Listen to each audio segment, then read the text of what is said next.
Assalamualaikum warahmatullahi wabarakatuh. Saya Susi Warsiati dari Prodi Pendidikan Agama Islam kelas 2A.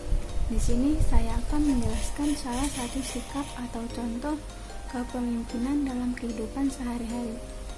Sebelumnya saya akan menjelaskan apa sifat dari menerapkan sikap kepemimpinan di dalam kehidupan sehari-hari.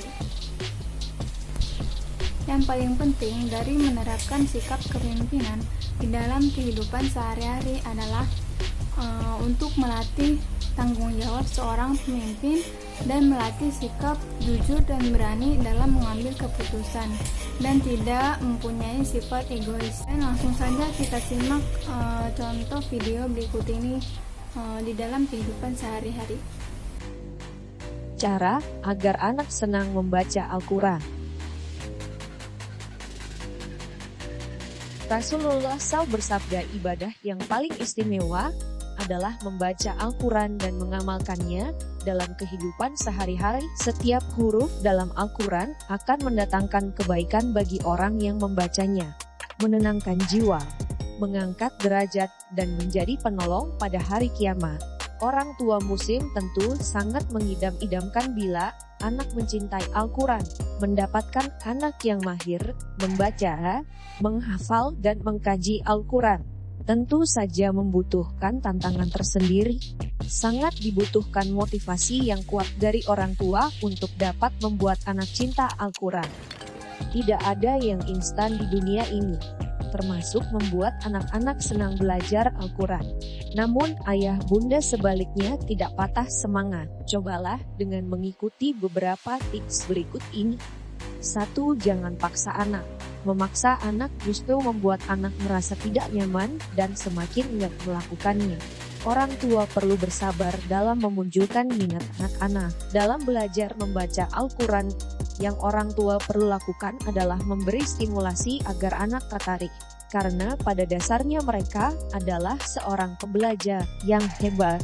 Selanjutnya, biarkan minat untuk belajar membaca Al-Quran muncul dari dalam diri mereka sendiri. 2. Ajari dengan memberi contoh. Anak-anak adalah peniru yang ulung. Maka dari itu, cara terbaik untuk mengajari mereka adalah dengan memberi contoh. Tunjukkan kebiasaan dan ketertarikan orang tua terhadap Al-Quran dan perlahan-lahan mereka akan meniru kebiasaan orang tua mencintai Al-Quran. 3. Jelaskan mengapa anak-anak perlu membaca Al-Quran mulai dari usia sekolah. Anak-anak perlu diberi pemahaman mengapa mereka perlu membaca Al-Quran dan melakukan ibadah-ibadah lain yang diajarkan oleh agama yang dianut. Lakukan komunikasi dua arah dengan anak-anak dengan cara bercerita jika anak-anak mengutarakan pendapat atau rasa ingin tahu mereka. Hargailah setiap pendapat dan jawab rasa ingin tahunya dengan jawaban yang mudah dipahami. 4. Belajar Al-Quran dengan cara yang menyenangkan. Ada banyak metode belajar membaca Al-Quran untuk anak-anak, mulai dari pengenalan awal huruf hijaiyah, Iqra versi cetak dan digital, melalui lagu, games, atau dengan penggunaan media interaktif. Pilih metode belajar yang paling membuat anak nyaman dan bersemangat. Kegiatan belajar harus semenyenangkan mungkin untuk mereka. 5. Mulai dengan yang paling mudah. Mulailah belajar dari yang termudah, secara bertahap. Jangan membuat anak merasa bahwa belajar membaca Al-Quran adalah hal yang sulit dan merepotkan untuk mereka. Dengan proses belajar yang bertahap, mereka akan merasa mampu untuk melakukannya. Jadi kesimpulannya adalah kita sebagai orang tua muslim harus memberikan contoh kepada anak-anak kita, ponakan, adik, dan lainnya untuk memberikan contoh yang baik kepada mereka. Apalagi anak kecil zaman sekarang lebih sering main handphone daripada membaca Al-Quran. Kita sebagai orang tua harus bisa mengawasi mereka dalam bermain handphone.